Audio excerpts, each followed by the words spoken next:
And welcome, brothers, sisters, working class heroes. This is The Rick Smith Show. Thanks so much for being here. Today on the big program, lots to get to, lots to talk about. Obamacare, the dreaded Obamacare. Decade old, just about. Highest year of people signing up since the start. Best year ever. This is what happens when you go out and you say, hey, here it is, sign up for it. You make it easier to sign up. You encourage people to sign up. Sounds simple. If only. Now remember, 4 years of the former guy trying to destroy it. 4 years of the former guy. Remember what was the phrase they kept spewing? What was that? Oh yeah, repeal and replace. They tried, 13,000 times to repeal it without a replacement, and well, here we are. Now understand, costs are significant. Prices are for these plans much steeper because, again, we've had a Republican Party who every step of the way has tried to destroy this instead of attempting to strengthen it. This is ideological. They said from the beginning they were against it, just like they were against Medicare. Look what they're trying to do there. They've done nothing to help the American working people. This is a working class issue. This is an opportunity to get people the insurance that they need to help take care of their lives. And this is why elections matter. Now, I'm not expecting Republicans to come up with the repeal and replace stuff because they never had a replacement. Well, that's not true. They do have the standard go-to pay or die. That is basically, for your bumper sticker sloganeering, that is their health care plan, pay or die.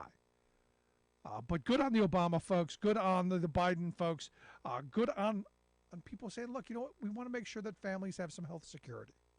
Now, personally, I'm a believer in one giant insurance pool.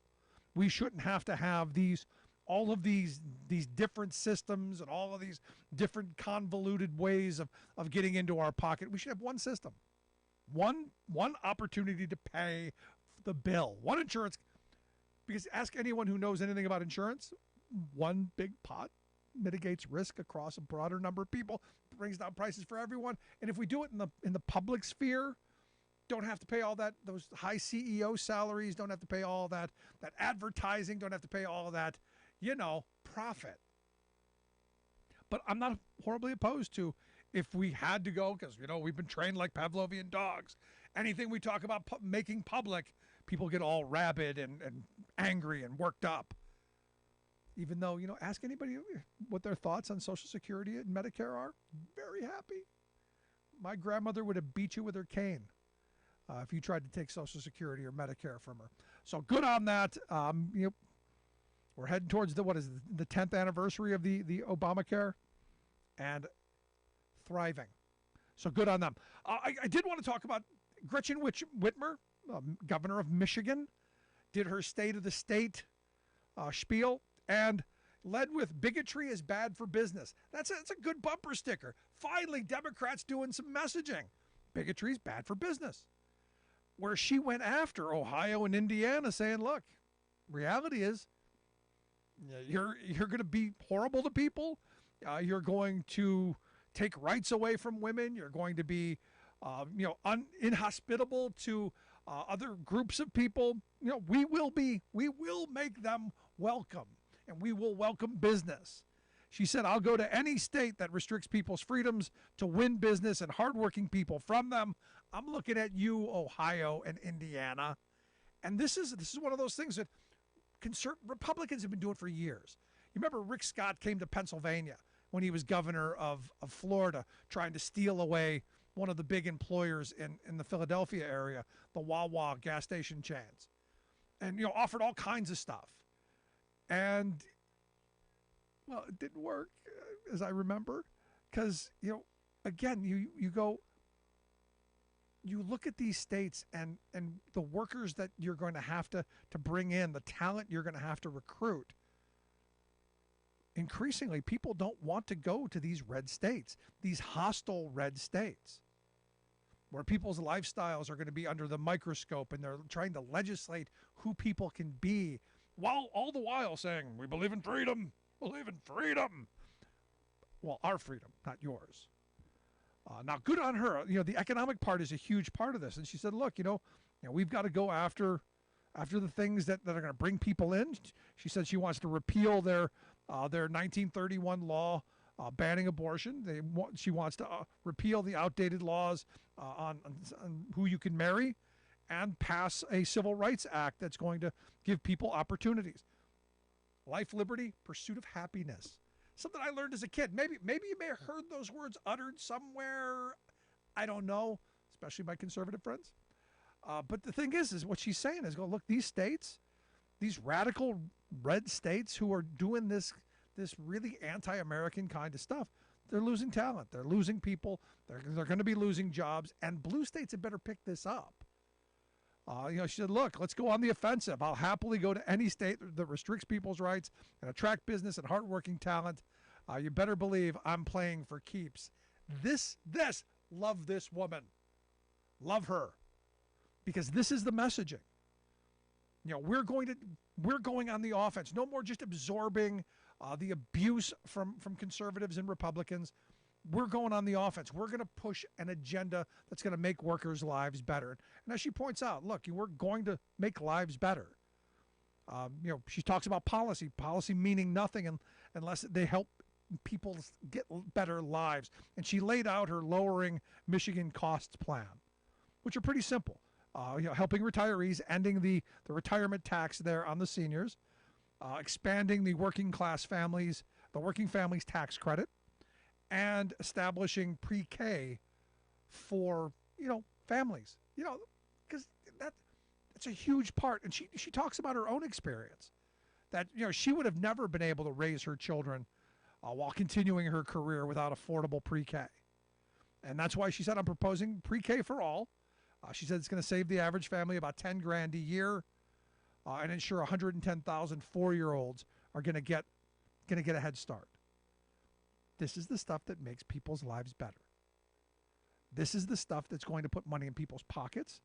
Her working family's tax credit, I think she said like an extra $3,000 in the pockets of working people. That's huge. And for me, it comes back down to the economics. Comes back down to the things we agree on. Work hard, play by the rules, get ahead, and have policy that moves us in that direction. So I'm thrilled with her speech, to begin with. Then she goes into some of the more touchy stuff. She goes, look, we got to do something about gun violence. She goes, the time for only thoughts and prayers is over. It's time for common sense action. She says, let's enact universal background checks. Now, here's the thing. This is the weird part of this. This is really popular. Like 80% of people in polls say, yeah, duh. We should know who has these weapons of war. We should know if you're,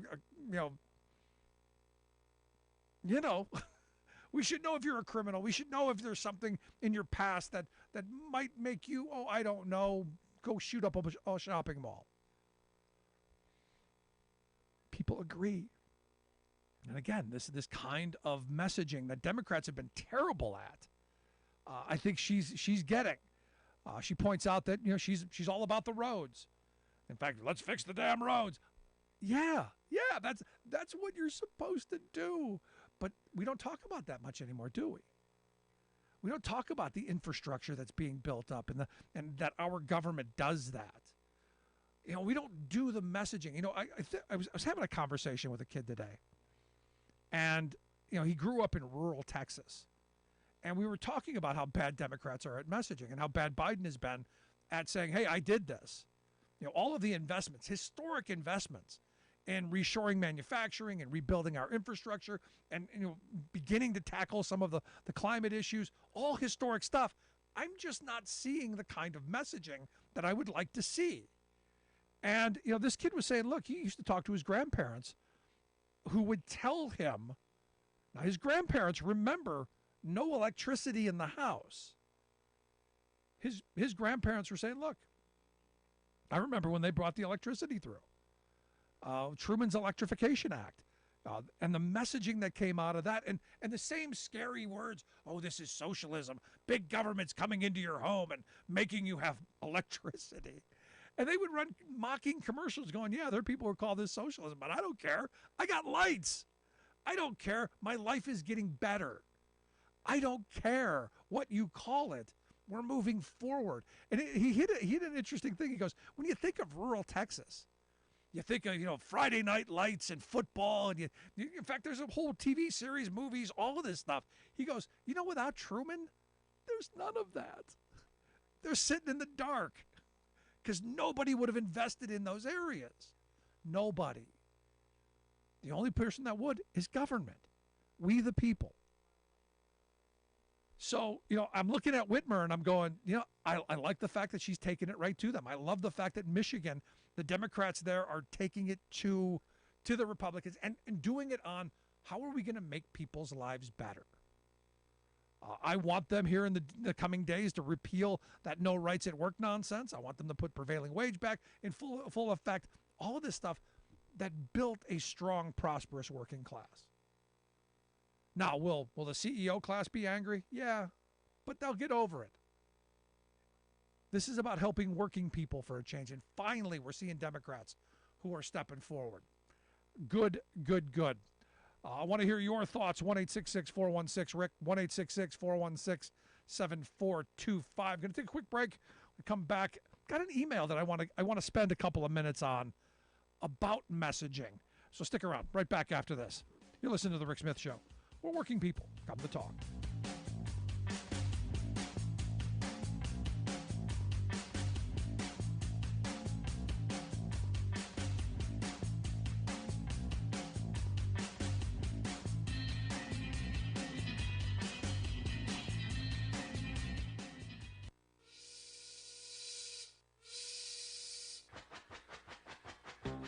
If you're a fan of the show, you've heard our labor history in 2 segments. And you can hear them on the radio pretty much anywhere in the U.S. Labor history has never been more important than it is right now. So here's what we'd like you to do. Tell a teacher. Tell a teacher that labor history is important and that they can get digestible 2-minute lessons that are absolutely free. Free to download, free to use, free to share. Tell a teacher to go to thericksmithshow.com/history and help us put labor back where it belongs, in the classroom.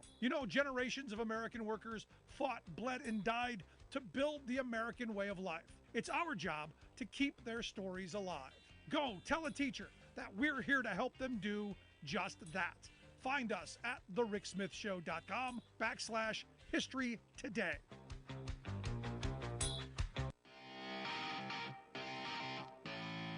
Welcome back to The Rick Smith Show. Now, here is Rick Smith. As I said, Gretchen Whitmer, I think, spot on in the messaging. And Democrats, pay attention.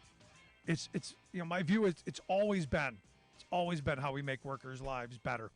And good on them. Let's go to the phones. Got Alice on one. Alice, how are we doing today? We're not doing well at all. Uh-oh. I have some remarks to make about the healthcare systems. So, about 2 months ago, my husband had a knot on his leg in the groin area, and his doctor had the nurse call over to West Virginia Hospital, which is closer to me than the larger ones, because in our little county we have basically it used to be a hospital. In fact, I was born there. But then when Reagan came in and started cutting funding and the Republicans took over, it's become like a first aid station. So West Virginia somehow kept losing the request for the CAT scan. So I said to the nurse the other day, I said, we keep calling, you keep calling, we're not getting anywhere. Can you try? And I named, the so-called hospital in our county and see if they do CAT scans. She said, sure. So we went up there today. They did the CAT scan, and my husband said, they want me to go over to the emergency room, get a second opinion. They think I have an aneurysm. I said, oh my God. So We went in there. There was one person with the kid. Kid's got an earache. So we're the second person sitting there in the emergency room. And then a guy comes in that drops something on his toe. They took the guy with the toe, then the kid with the earache, because you can't go to Med Express if you have an earache, I guess. And there are 3 walk-in health clinics in our little county. Then a woman comes in. She got a migraine. They take her. So I go up to the receptionist and I said, look, my husband has possibly an aneurysm. Do you think that he can get seen? Now, this is after an hour of us sitting there. Yeah, is it possible that they didn't have anyone who could look at it? How many doctors do you have on call? Well, the long and the short of it is, we were there almost 3 hours. They take my husband back. Doctor says, yep, it's an aneurysm. And there's only one doctor on call. Wow. My husband is still sitting up at the little first aid station waiting to be transported to West Virginia to get emergency surgery on his aneurysm. Oh, I'm sorry. I wish him the best there. This is the problem with what we've done with healthcare. It is. It's terrible. It's a shame, and I don't think a lot of people, like our little county, has turned red. These people don't even realize what they're doing. But they love their. Those are my thoughts on the Republican Party and their desire to kill everybody off. So you have a good evening. I wish him the best, Alice. Wish you the best there. Thank you. Thanks so much. No, it's terrible. I mean, it's what's happened, especially in rural communities. That I live in a fairly rural community, but you go into some of the other parts of Pennsylvania where there are no hospitals in the county. There's a med center, if that. It's scary stuff. I wanted to get to this email. Ryan sent me an email yesterday that I love talking about this because it's important. And it goes back to the messaging that we were talking about in the earlier segment. He said, hi, Rick, I just tuned in for the first time, and I have to say how relieving it is to hear a progressive voice on radio. I know this is off topic from what you're currently discussing, but hopefully you could address this at some point. Where is progressive radio? He said, I live in the San Francisco Bay Area, and my go-to station for many years was Kcaa, 810 a.m., which was recently shut down. Then I have been searching for a rational, intelligent voices on the radio, but have come to learn that the fundamentalist right wing have completely taken over. It's absolutely frightening. Being in radio, do you have any idea why, how this is happening? Yes, very much so. It comes down to money. It's that simple. There's nothing more simple about the basic fact that the right wing invests enormous sums of money in right-wing radio and television. The fact that, Rush Limbaugh was on something like 1,200 radio stations while he was alive, and his replacement is probably on about 800, is telling. And the argument that they make is, well, people want our content. People want to hear our message. People like our entertainment. No, people are force-fed what is given. The right wing took over radio years ago. It was part of the idea back in the 70s when the Powell memo was written to take over media, to take over academics. And they've done a masterful job. Google Powell memo. Lewis Powell was a Supreme Court justice after he wrote this. But he wrote the treatise to save free enterprise. It's a real quick read, but it is the playbook by which the radical right, the corporate right, decided to move. And they spent a lot of money. In fact, the basic premise was, at the time, if corporations would spend a statesman-like sum of 10% of all of their profits on these projects, they could save free enterprise. And what did that mean? What did saving free enterprise mean? It meant crushing workers. It meant crushing labor unions. That was their goal. Their goal was, how do we crush those working people who are living really good, solid middle-class lives, whose wages are going up, whose health care is getting better, whose retirement security is getting better, whose lives are getting better, and they're demanding more. How do we put these people in their place? And what they came up with is, we take over media. Reagan ends the fairness doctrine and the rise of the Limbaughs and the baby Limbaughs begins. And Democrats do nothing really to attempt to fight it. There are a couple of small attempts, i.e. America, the auto workers, put some money into back in like 2010 when Air America went out. They put a little bit of money into that, but not like you see on the right, not the massive investments that you see on the right. You look at the National Review. It was always reported that the SCAFE people would give them $1 million a year just to cause trouble. We don't want to hear, here's $1 million. We don't want to hear from you. We just want to hear about you. And they would go and they would just cause trouble because they're pushing an ideology. It's not about selling products. It's not about all of that. It's about pushing the ideology. The product is the hearts and minds of the working class, to get them turned away from what made them a powerful entity, strong labor unions, a share of the profits. And that was the payoff. That was the quid pro quo. So when you see all of these stations that are popping up are ideologically right-wing, it's by design. A number of years ago when Michael Savage was taken off the air because of his contractual fights, I went to the big talk station in my area. And I said, I'll give you $500,000 to put me on in that spot. I can raise that. Put me on in that spot. I was told there isn't enough money to put you on. There's not enough money to break our format. And that was a very telling moment because they, at that moment, they control this powerful medium. Now, there's this story, Ryan, that just came out of Politico yesterday, or the day before yesterday, that said Fox News is now going to be spending, tens of millions of dollars with this upstart media company, Americano Media, which is going to target Hispanic voters. The goal being, if what they did to white America in rural counties and rural spaces, they can duplicate that in Hispanic neighborhoods. They can go after, Democratic votes that are up for grabs by doing the same things that they do.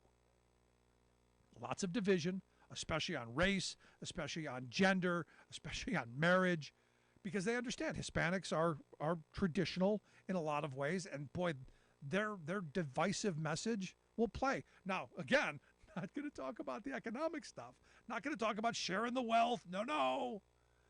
That Horatio Alger, pull yourself up by your bootstraps. They know what they're doing. And the reality is I had a front row seat to the right wing winning the lunchroom war, where good union guys who on Monday, were solidly in line with, hey, we got to fight for better wages, hours, conditions. By the end of a 2-3 year period, we're then spewing all of the right wing talking points. The right understands the power of this media. The left, well, not so much. I'm hoping someone will finally come around and say, hey, we need to invest in infrastructure and build opportunities for programs like ours to get out and talk to people and compete for ideas and compete for vision and a direction. Sadly, not happening. But I appreciate the email, Ryan. I hope that helps. Appreciate you tuning in. Hope you'll tune in more often and maybe share some more of your thoughts. I'm going to take a quick break. Right back after this. Stick around. You're listening to The Rick Smith Show.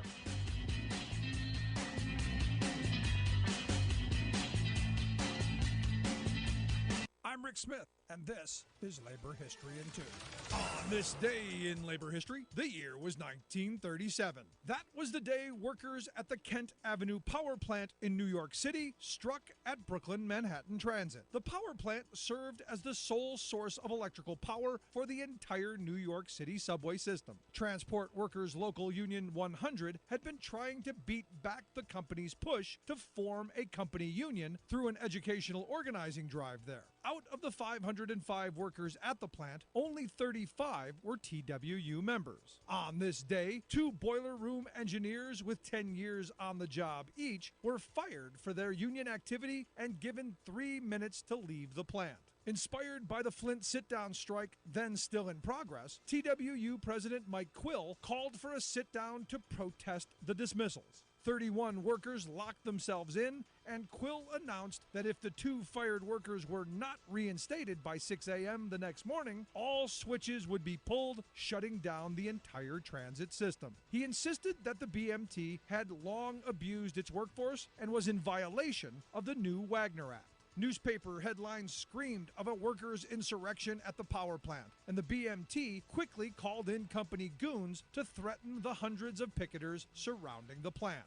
Workers stood their ground and prevented strike-breaking forces from breaking through the barricaded entrances. They organized food brigades and gained support even from the newspaper reporters who helped with food deliveries. By 5:30 a.m. the next morning, the BMT gave in to the demands of Quill and the TWU and reinstated the fired workers. Impressed by the victory of the job action, the power plant was fully organized within 2 days. Labor History in 2 brought to you by the Illinois Labor History Society and The Rick Smith Show. For more information, go to laborhistoryin2.com. I don't usually cover sob stories, but this one is so touching it might make you cry. Or throw up. It's about some workers who toiled all last year in the caverns of New York City, only to find years in that their pay was being cut by up to 50%. Actually, it's not their salaries that were cut, but their bonuses. You see, these are Wall Street investment bankers whose annual salaries total only a few $100,000 each, poor babies, but they always expect to double or triple that in bonus money. After all, theirs is a dirty job.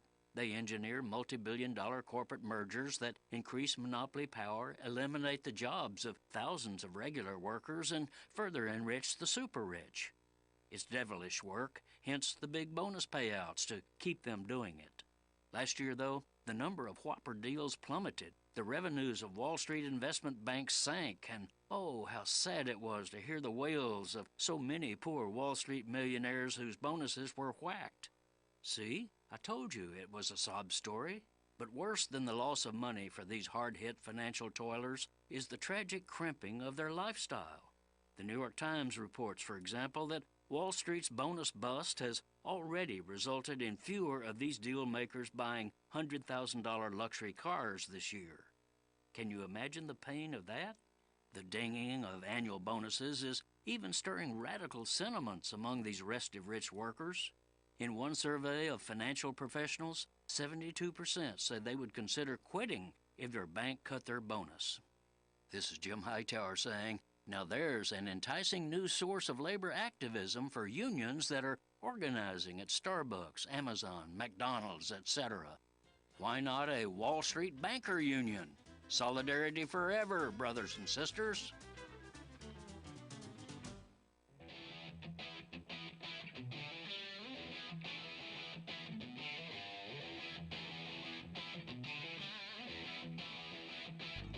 Welcome back to the Rick Smith Show. Now, here is Rick Smith. So the fun and entertainment is about to begin. Donald Trump's coming back to Facebook. He's going to be on Twitter. He's going to be on Facebook.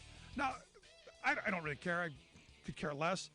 The fun for me here is, will he abandon the Truth Social?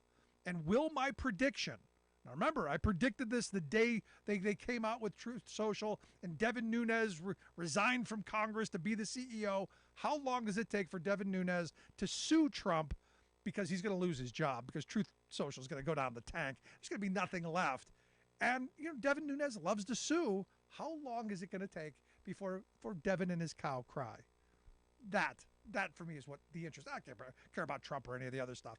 That, to me, is what I'm watching. Anyway, here to share some thoughts on the return of the Trump to Twitter and to Facebook, and also, I guess, for the first time now, texting. Wow.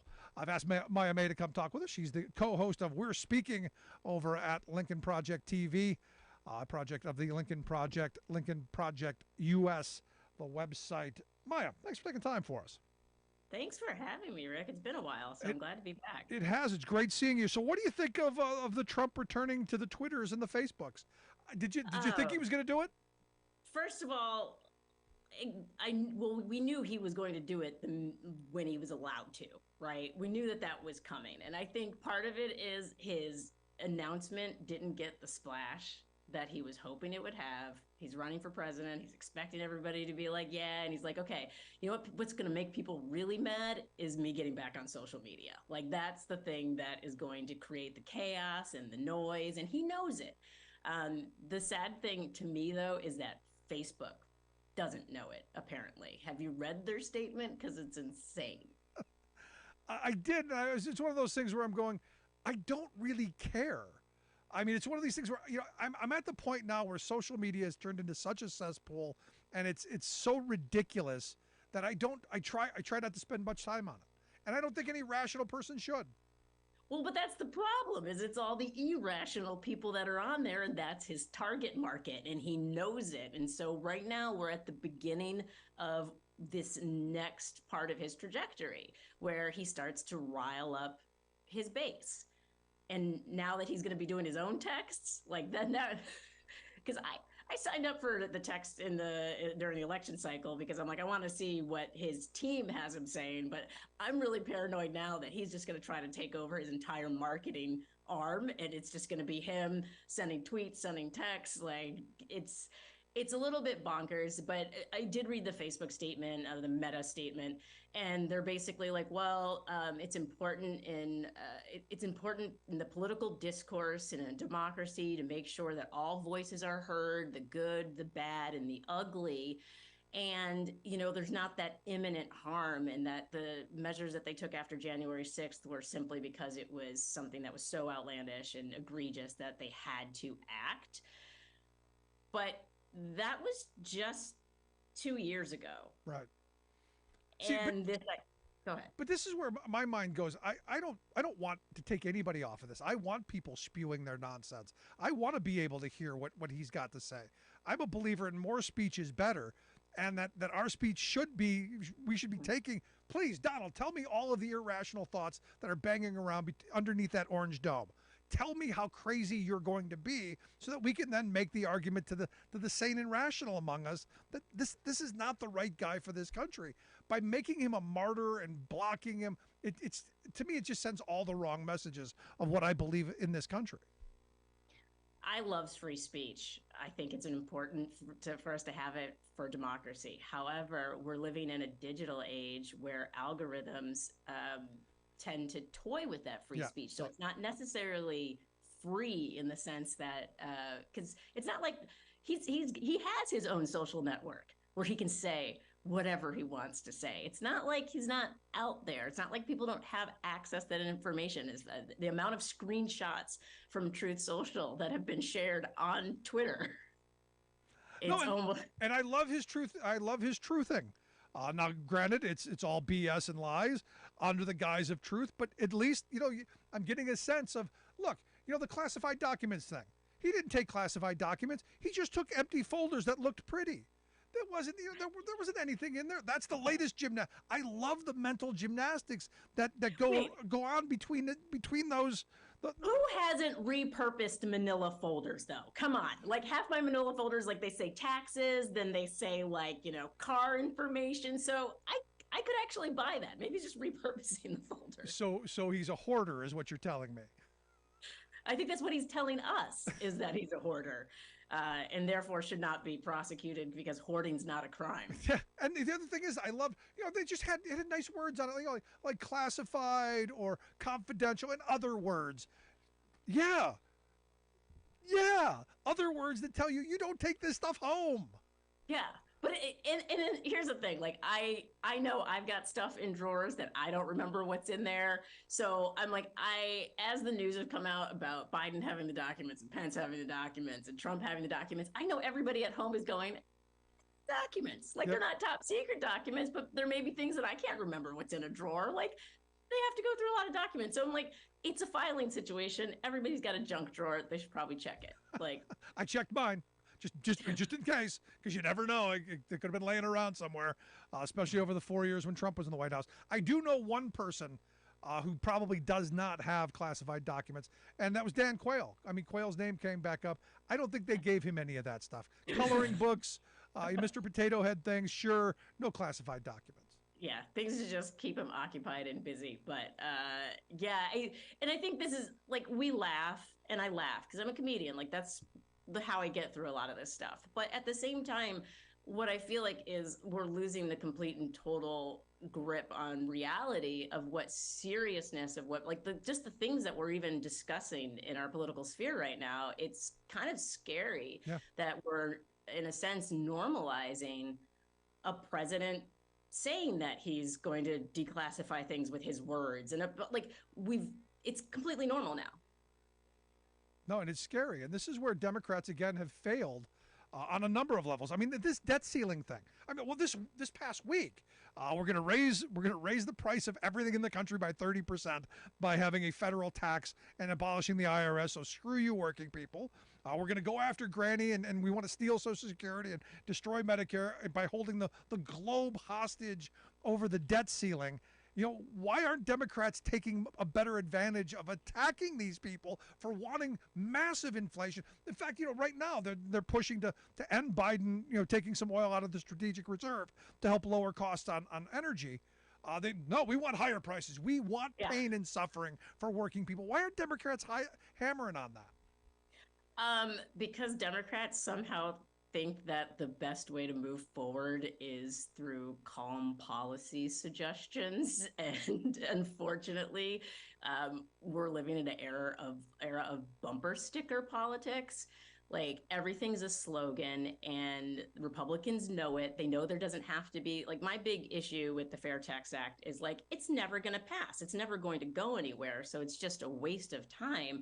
And so they know that they can just put out these ideas that their base is going to love. It's going to sound good. Yeah, abolish the IRS. That sounds good on its face, right?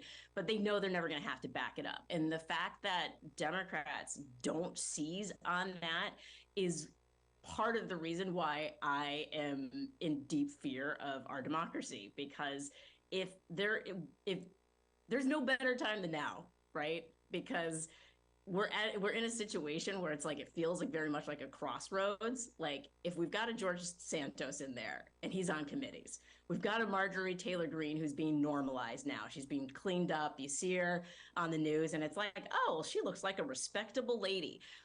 If Democrats don't seize the opportunity right now and call this out for what it is, which is the normalization of fascism, the normalization as chaos, as politics, that's it. Like, where do we go from there? No, it's an excellent point.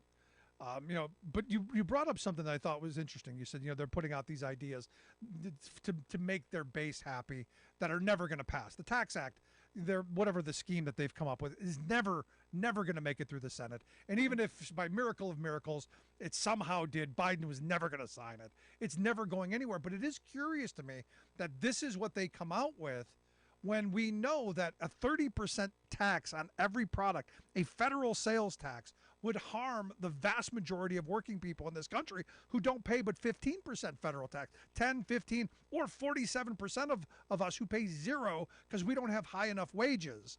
So you're talking about a 30% cut to your pay on wages that you don't even have enough to pay federal tax to begin with.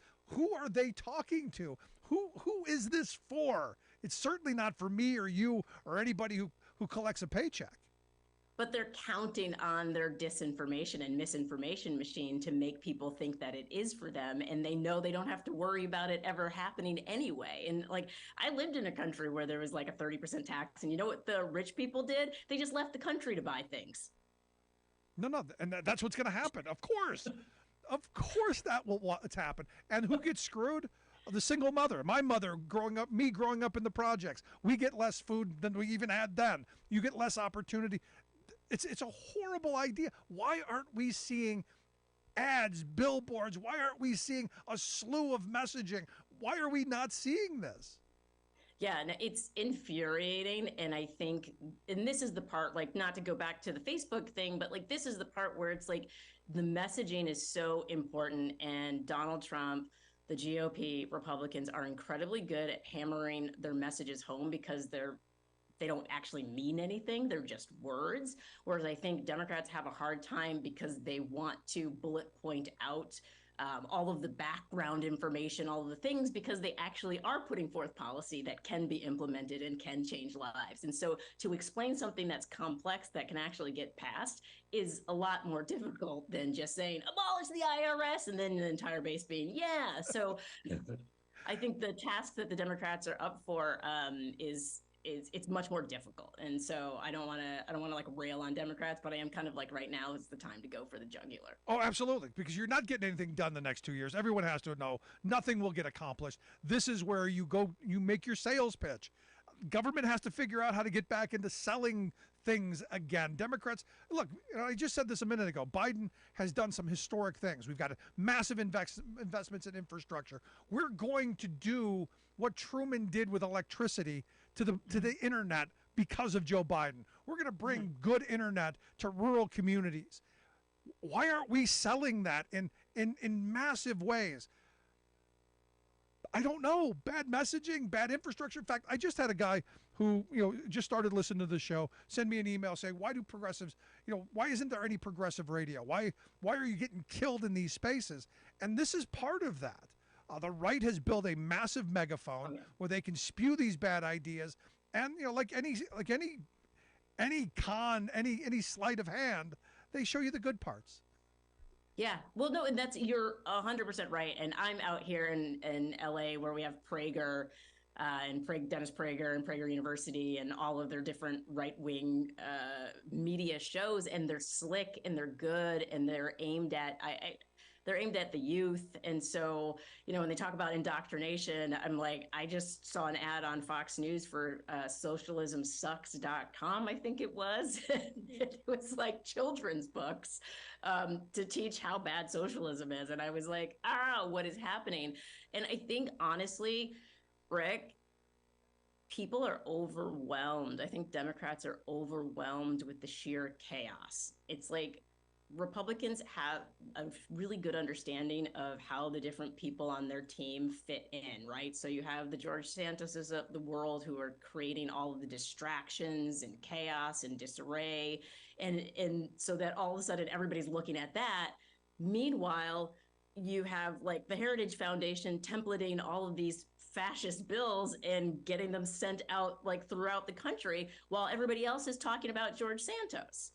And I think it's so difficult for Democrats to like stay focused because Republicans have all these crazy big shiny objects that they like to throw in front of, and every single time it feels like the Democrats fall for it.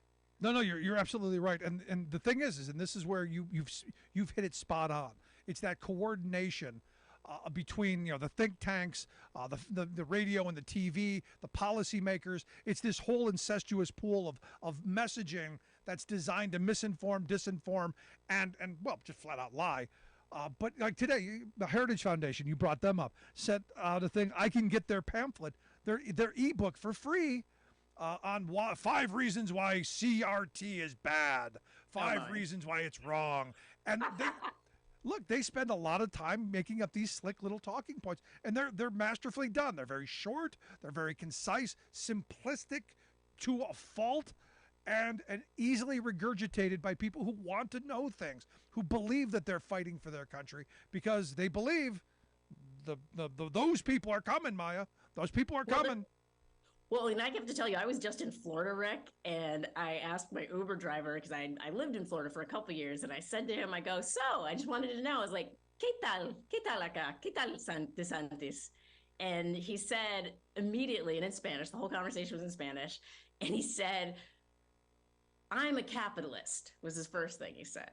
And I was like, well, I think most of us are capitalists, but okay. And he's like, I'm a capitalist. And then he just proceeded to regurgitate talking points about how DeSantis is a good businessman and he's good for business. And I was like, really? Going after Disney because he's upset? Going after the NHL?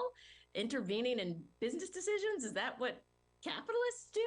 And it was clear that he was getting his information from right-wing media because it was these very simplistic talking points that actually don't pan out if you look at the actual facts. It's wild to me.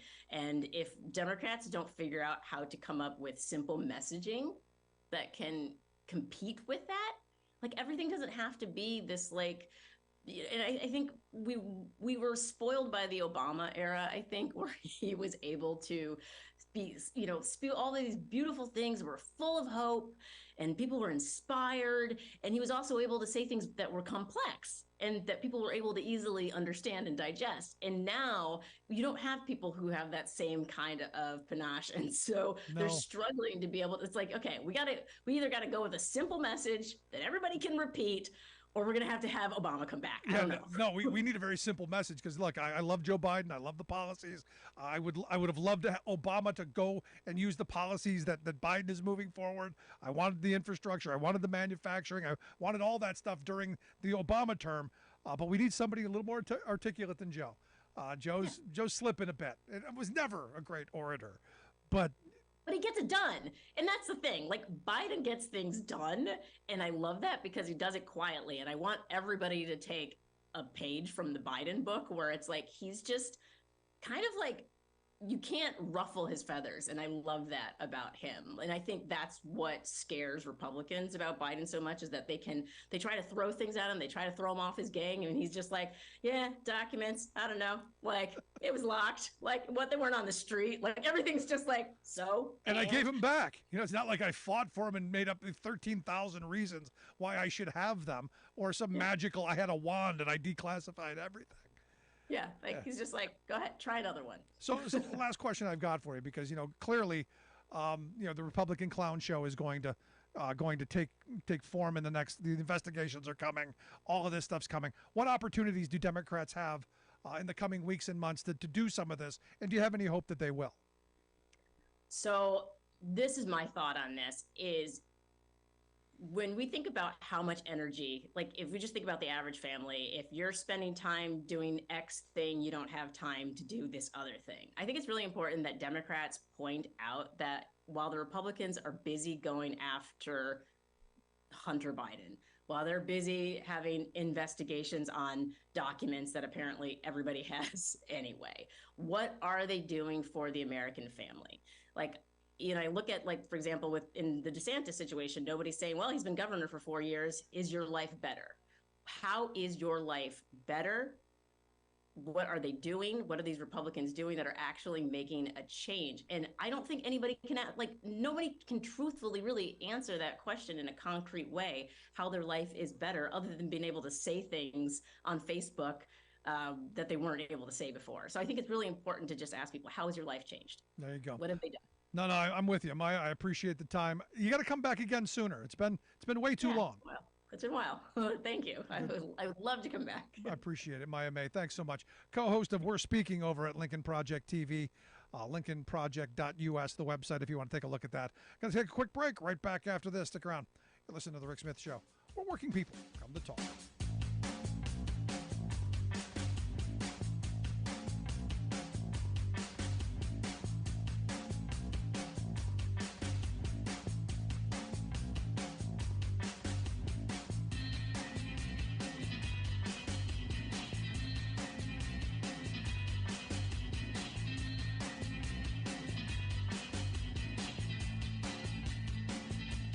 I'm Rick Smith, and this is Labor History in 2. On this day in labor history, the year was 1787. That was the day known as Shays' Rebellion. The United States was a new nation, and the Constitution had not yet been written. The Revolutionary Army had won the war with Britain, but the young nation was mired in debt.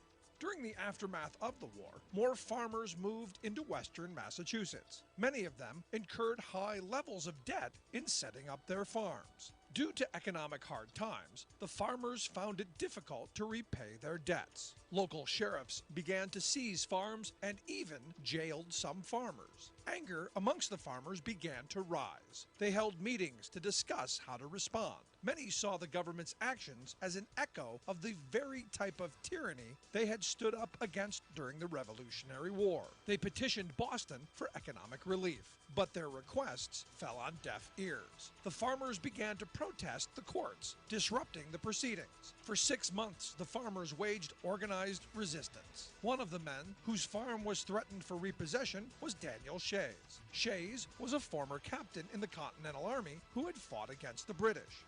he organized a force of 1,000 men. The men marched on the debtors' court in Springfield and the arsenal located there. The governor of Massachusetts called out armed troops in response. These troops were funded by wealthy merchants from the eastern part of the state. And so, on this day, 4 of Shays' men were killed as the troops attempted to forcibly remove the rebels. By February, the rebellion had been crushed. The rebellion influenced the writing of the U.S. Constitution, as some drafters were convinced that a strong central government was needed to quell further uprisings by the working class. Labor History in 2 brought to you by the Illinois Labor History Society and The Rick Smith Show. For more information, go to laborhistoryin2.com.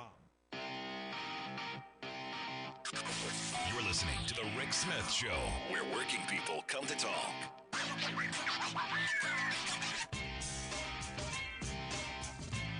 The reality is, when you look at what's happened in this country around the media space, and we talk about this all the time, the right wing has spent massive amounts of money, putting out these fires. They throw this outrage candy out there to get people all riled up. It's Drag Queen Friday or whatever, and they get people all bunched up in the panties, and people storming the Capitol or storming public school board meetings because they're coming for the children. But you can't get those people to get out to say, look, we need better wages, hours, conditions so we can raise our families. Kids need better access to health care. Kids need better access to education. Are there problems with our education system? Yeah, there's a massive amount of inequality. But again, what the right does masterfully is they choose these stories, they choose these moments, and then they hyper magnify them. I've talked to a bunch of teachers over the last year. I said, do you have a litter box in your classroom? No, but I've been accused. Every one of them have been accused of having a litter box. And universally, what they all say is, look, I'm underpaid enough. I'm overworked enough. I deal enough with society's problems by having to deal with a lot of the breakdown of the family, a breakdown in society. I'm not cleaning a litter box. I don't even get a cat's litter box, let alone a child's. And this idea, but you ask any conservative, you ask any Republican voter, you ask any of these people, they believe every classroom, now standard operating procedure, every classroom must have a litter box in the corner, which is insane. But again, what they understand irrational anger. They understand that if they can get working people all riled up and ticked off, they can get them to act against their own best economic interests. So while their wages are stagnant and declining, while their health care is getting worse, while their retirement security has been ripped away from them, while working conditions are getting worse, while society is breaking down and the things that we used to get from our government has been defunded, we don't have a social safety net, that's fine, as long as we can go after those people. And that they understand masterfully. And they magnify those fault lines to keep us angry at each other. They keep us in the red hat, blue hat sections. I got my red hat. I bought the flag. Got the T-shirt. Instead of going, hey, put down the red hat or the blue hat and put on a hard hat. Let's build forward. Let's make lives better. Maybe even your own. I just find it really ironic that these red states, and good on Gretchen Whitmer for pointing this out, that are taking people's rights away, that are destroying public education, that are tearing things apart, that maybe Democrats, they're gonna ball up those little digits, get in there and throw a punch or two, mix it up a little bit. Instead of being willing to hold someone's coat during a street fight, maybe they're gonna join in. And I think Gretchen Whitmer could be the person to lead us. I like her. Love to hear your thoughts. Email me, rick@thericksmithshow.com. 21 lives have been lost. We had 9 atmospheric rivers going back 22 days. Damages from California's storms to top $1 billion. There are, no known connections between any of this offshore wind activity and any whale stranding, regardless of species. Nope, offshore wind did not kill whales in the U.S. Northeast. Plus, hand-feeding manatees in Florida appears to be saving the species. All of those surprising stories and more straight ahead from BradBlog.com. I'm Brad Friedman. And I'm Desi Doyen. Stand by for 6 minutes of independent grain news. Oh, you're obsessed with gas stoves? No, you're obsessed with gas stoves, buddy. Okay, Fox News' top paid personality. You okay, Tucker? You all right there, buddy? This is your Green News Report.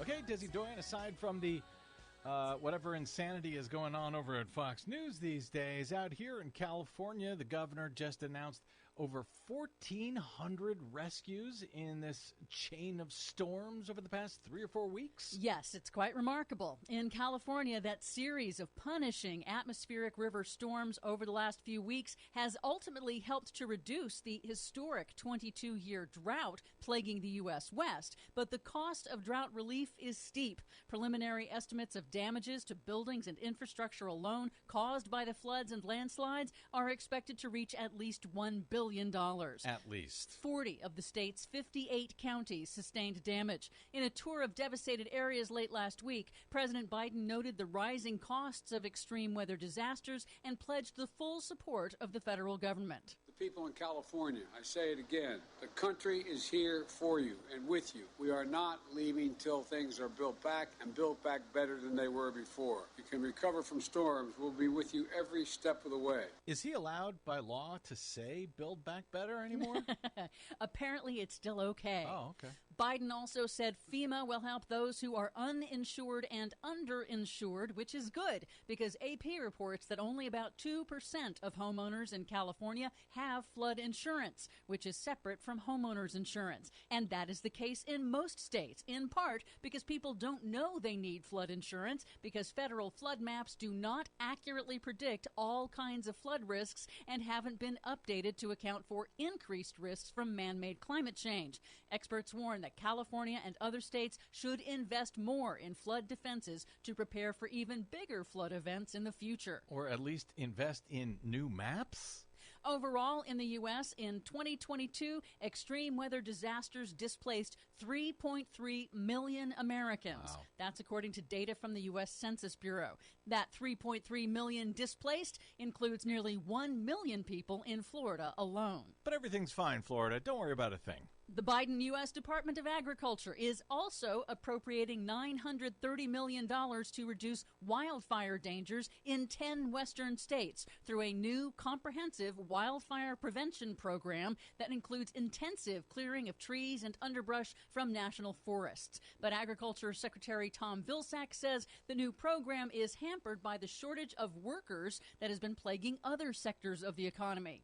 Vilsack also warned that draconian budget cuts floated by House Republicans would decimate the Forest Service's firefighting efforts.